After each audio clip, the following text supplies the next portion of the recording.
Tila Miera. Call me Tila. Yes, Mama? My mother's name? Maria Maria. I call her Mama. Maria, oh Tila, Tila Miera. Maria, oh Tila, gets to labor en la tierra. Señorita Miera had no choice of what to do. After all, I was born in the year 1902. 1902, in the village of Taos, New Mexico Territory. It is 64 miles north of Santa Fe, which is 64 miles north of Albuquerque. They say it is 7,000 feet above the level of the ocean, but do not ask me how they figured that one out. All I know is that the air is so dry that you get nosebleeds all the time. And if you do not keep your tortillas covered, they... Speaking of tortillas, I was already making them by the time our territory became a state in 1912. Of course, my little brother Victor will disagree and tell you that the round, thin, white things I was making were crackers. They were crispy. What heavens, I was only 10 years old when our parents left me and Victor alone to ourselves during the day while they went to work way over in Arroyo Seco. I was in charge of taking care of him and the bread making.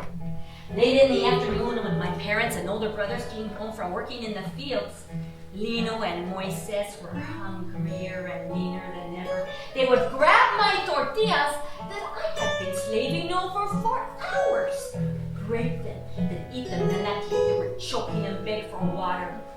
One day they called my tortillas crackers one too many times. I ran out into the garden, and there, in between the rows of corn where no one but the angels could see me, I sank down to my knees, wishing to be bolder. I begged, dear Father, please, why could I not be older? That Lino and that Moises, they do taunt me so.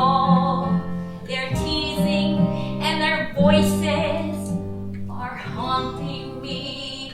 Oh, I ask of you, my Father dear, I ask of you to interfere. And while I am in the garden, may I ask this question?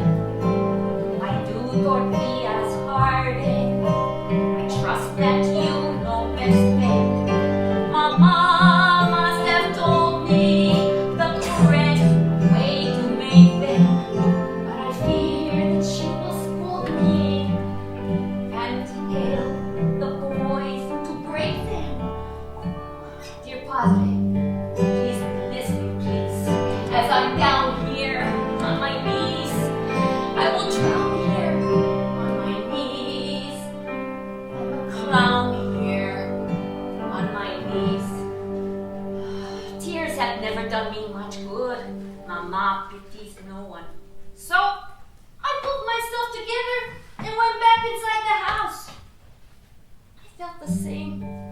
Nothing was different. Nada. The next day, by the time I started making tortillas, and it was already getting late, and I expected my parents and my older brothers to come home in the wagon any minute.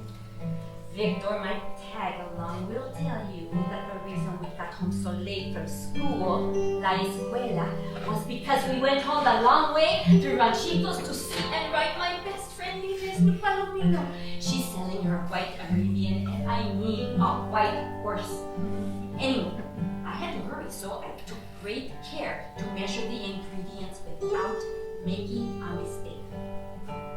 6 cups flour, some salt, baking powder, manteca, lard, and water. I even washed my hands and kneaded the tortilla cooking.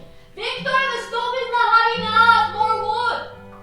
I rolled out each tortilla as if I were going to enter it in the state fair in Albuquerque. Our state did not have a fair then, but I like to pretend. As the last tortilla was cooking on the stove, I heard them coming, not wanting to be ridiculed again. I hid the tortillas in a folded towel made from a flour sack and got the heck out of the kitchen. Next thing I know, Lino yells, "Who on earth made the bread today?" I ran into the kitchen and was about to clobber him with a rolling pin.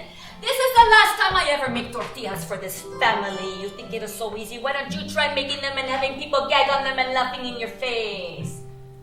No, Tita is not visiting us from Santa Fe. Why do you ask such a silly question? Our older married sister Tita makes tortillas that you could get cravings for.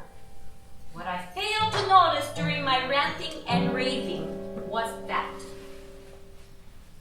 the entire familia, now seated at the table, each holding a tortilla, was suddenly now able to bend and to wrap, encircle and entwine los frijoles, my tortillas, thanks to him, were now divine, to bend and to wrap those delectable frijoles, tortillas by Tila were now up for parole. Parole? It rhymes? You think it is so easy? Why don't you try writing a song about beans and tortillas and having people gag on it and laughing in your face? Well, they sent me to boarding school. Mama was weary of all the traveling in the wagon every day. Now that the boys were older, Papa didn't rely on her help working in the fields.